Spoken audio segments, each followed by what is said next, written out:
I played my first wedding when I was a teenager. And since then, probably played about 1,000 weddings.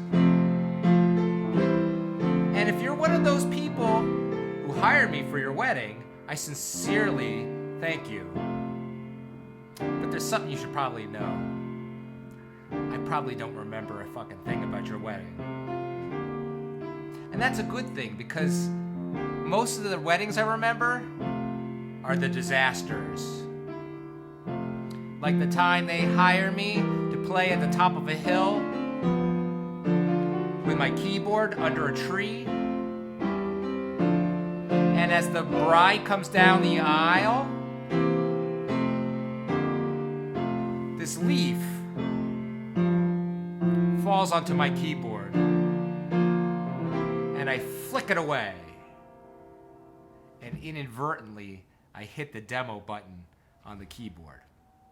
Now, something you gotta understand about the demo is it shows off every instrument, every sound effect, and it does this to a poppy rock song that's about twice the volume that the keyboard usually sounds when it's playing. So it's total fucking pandemonium. Everybody's turning their heads, looking at me, they're thinking to themselves, who the fuck is destroying this precious moment right now? And now, I normally play the piano, not the keyboard, so I don't know how I turned on the demo button, let alone how to turn it off. So I'm just there with my arms flailing and my mouth agape, and I'm just kind of like,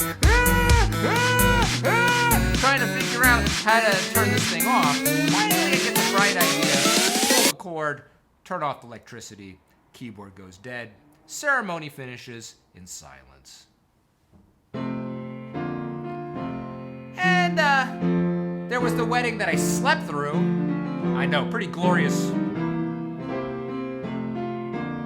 It was a weekend where I had a gig Friday night, and I had 3 gigs on Saturday and 2 on Sunday, and each gig was full of hiring musicians and learning songs and dealing with logistics. And I only had one easy gig in the middle, which was a solo piano wedding gig. And right before that, I had just enough time to take a nap, a quick nap, or at least it was supposed to be a quick nap. But I was so tired, I just kept on sleeping. The phone kept ringing, and I kept snoozing, until my conscious mind kicked in and said, am I supposed to be somewhere right about now? Well, I got up, was disoriented by the afternoon light. I look at the clock, and I realize that I was supposed to be playing somebody's ceremony about 30 minutes ago. Well, I screamed like a little girl. And then I threw on my tuxedo like it was a pair of pajamas. I ran to my car. I got in my car, and I started driving as fast as I could to this wedding. Now, I gotta call them. What am I going to tell them? Am I going to say, yeah, hi, your wedding was the least important in my line of gigs this weekend, and so I accidentally slept through your ceremony? No. I said, hi, this is Jesse Gelber. I am so terribly sorry I'm late to your wedding, but I was in an awful car accident, and unfortunately nobody was hurt, and I'll be there shortly. Well, I got there with about enough time to play half the wedding. I offered to play for free, but they insisted on paying me. I know, terrible. The real kicker comes about a year or 2 later. I was playing on this gig. It was a fantastic gig. It was the kind of gig you became a musician to play. Paid a lot of money. It was a concert. Got to play with a superior band. And we're in the green room, and the guys are asking me, Jesse, this is a great gig. How'd you get this great gig? And I'm like, yeah, this is a great gig. I don't know how I got this great gig. And there's this woman eavesdropping in the corner of the green room, and she says, you remember that wedding? What wedding? You know, the one where you were in a car accident? Well, it only proves the old adage that no bad deed goes unrewarded. I know, terrible, terrible. But if I keep up this at this pace, then maybe one day it might be just terrible enough to be president of the United States.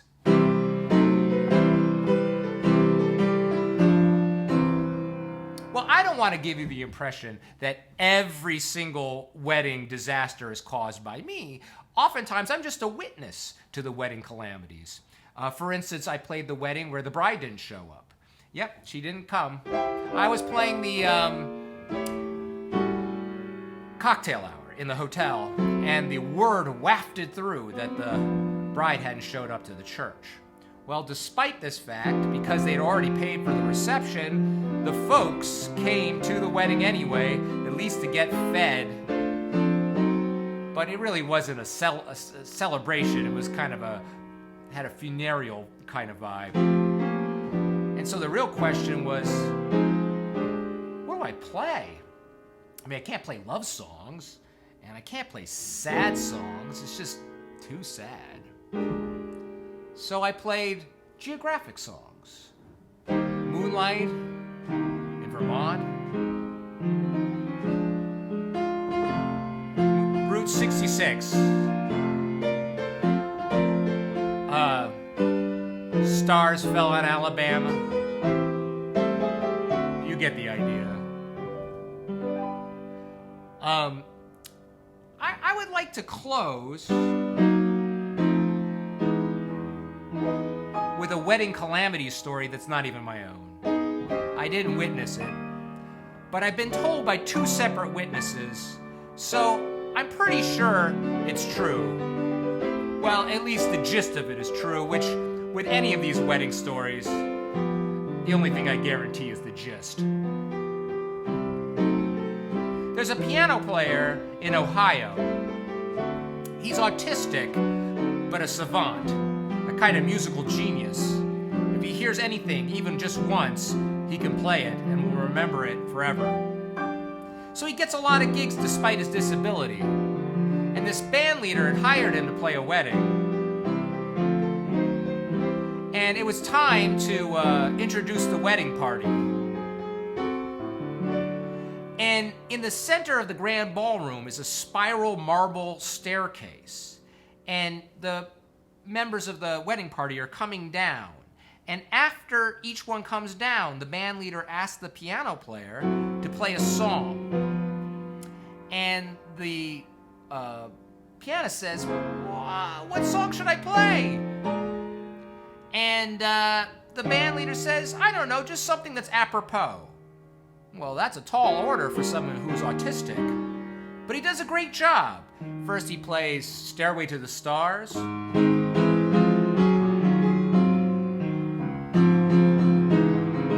Then he plays Stairway to Paradise.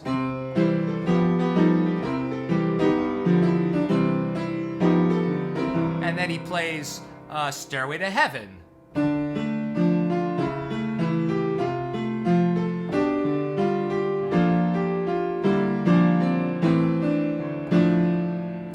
Time for the father of the bride to come down the stairs. And he's at the very top of the stairs, and he takes a misstep. And then he falls, and he tumbles down, down, down the stairs, head over heels to the bottom of the stairs, breaks his neck, and dies. Well, this wedding has just become a total tragedy. People are screaming, people are crying, people are in shock. But this pianist, he's been told that after anyone comes down the stairs to play a song. And because of his disability, he can't deviate from this directive. So suddenly, everybody hears,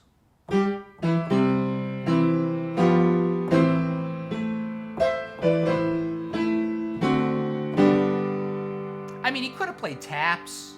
He could have played Chopin's Funeral March. But, you know, Star Spangled Banner has a certain gravitas that kind of met the moment.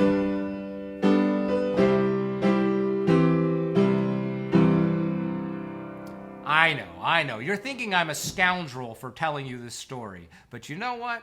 You're a terrible person too, because you laughed. And if you did laugh, or if you laughed at any of these wedding stories, throw me a few shekels to my PayPal or Venmo account. Really appreciate it.